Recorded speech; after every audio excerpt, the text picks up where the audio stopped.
What's up, everybody? Welcome back to the Rad and Dad YouTube channel, or welcome if it's your first time. Either way, very glad to have you. Today, we're replacing the seat of this Sportster, specifically XL883L, which, for those of you who don't know, is my new project bike. I still have the Lowrider S, if you're familiar with the channel, just slightly out of view. But this 14 XL883L is my current project bike, and something that we're diving headfirst into to make into a sort of dual-purpose off-roady type cafe racer type bike.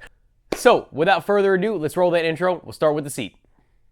Riding down a YouTube channel, it's the riding down a YouTube channel, it's the riding down a YouTube channel, it's the riding down a thing that you found.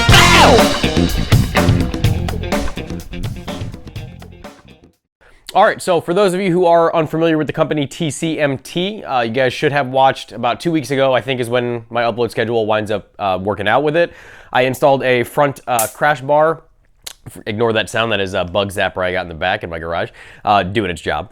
TCMT, I installed a TCMT crash bar in the front for my Sportster. A bunch of different products they have for touring, Softails, everything like that. So once again, this is a sponsored video. TCMT was nice enough to send me this in complete, transparency with you guys. Send me this seat. They do have a couple different options for seat. I specifically chose this one. I'll put a screenshot up on the video right now of the the product I specifically chose, but is available for a wide number of Sportster years. It is a single seat, and it is very, very reminiscent of the Saddlemen one-wheel Revolution, I believe is the style of or whatever, but it's very similar to that. So it's got some nice diamond stitching with perforated, I don't think it's real leather, but like a vinyl type, it's pretty standard material for seats, and then the rest of it is just black. As you can see, the quality of the seat is very good. All stitching is, in correct spaces. There's nothing hanging out.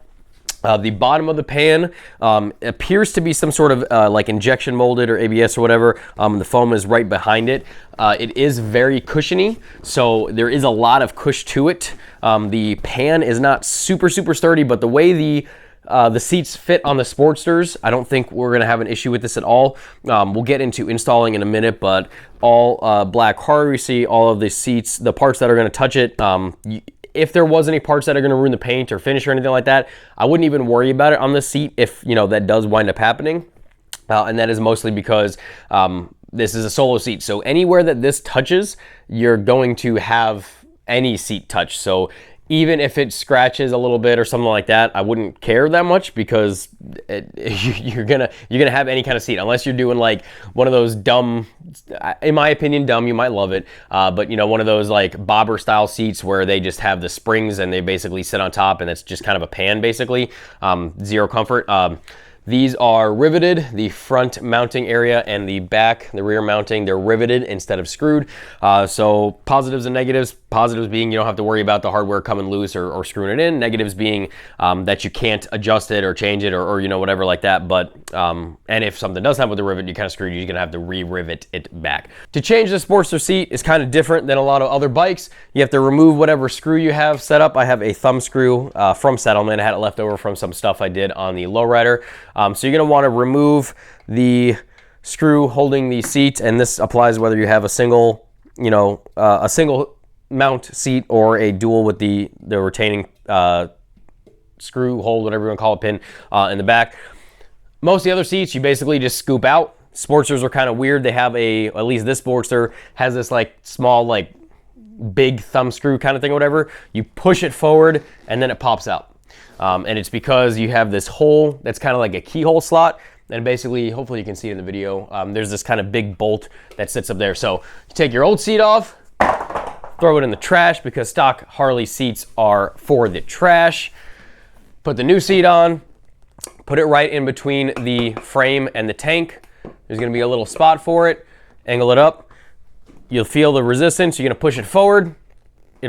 Should click down into that screw that we just pointed out, and pull it back a little bit till it reaches your mounting point. Put the thumb screw or whatever kind of screw you have that holds your seat on back on, and that is it. So right there, you just saw a complete start to finish of installing a new seat. I think it looks really cool. I sat on it a few times before this video and it feels very comfy. I have not had a lot of time on this bike, mostly because I'm doing a million different things to it before it's any kind of, you know, roadworthy to me that I would want to ride it in, because like as you guys know, it was clapped out before. So I'm doing a bunch of stuff to it before I take it for like a longer trip, but I think the seat is very nice. It is a fairly comfortable seat as far as, you know, just at least a few 10-15 minute trips here and there go, in my opinion. TCMT is a really good company. Again, thank you very much to them for sending me the seat. I do have an affiliate link with them, so if you're gonna check out anything from them, make sure to click that link in the description, because it helps me out, lets them know that you're coming from my videos as well. Check out all the other links in my description as well. I got links to the playlist for the Lowrider S, playlist for the Sportster, a bunch of different rides, reviews, stuff like that, any playlist on my channel, my Instagram, all that stuff. If you want to have a conversation with me, ask me like a more in-depth question, more than you could just comment to and from on a YouTube video for, Instagram is the best way to do that. I have a TikTok, but I barely use it, so check it out if you want to. Make sure you are subscribed to the Riding Dad YouTube channel. You need to be. I don't know why you wouldn't be. And make sure that you give a thumbs up to this video, because I really would appreciate it and it helps out the channel a ton. Thank you guys very much for watching, and until the next time guys, ride safe, have fun, Dad out.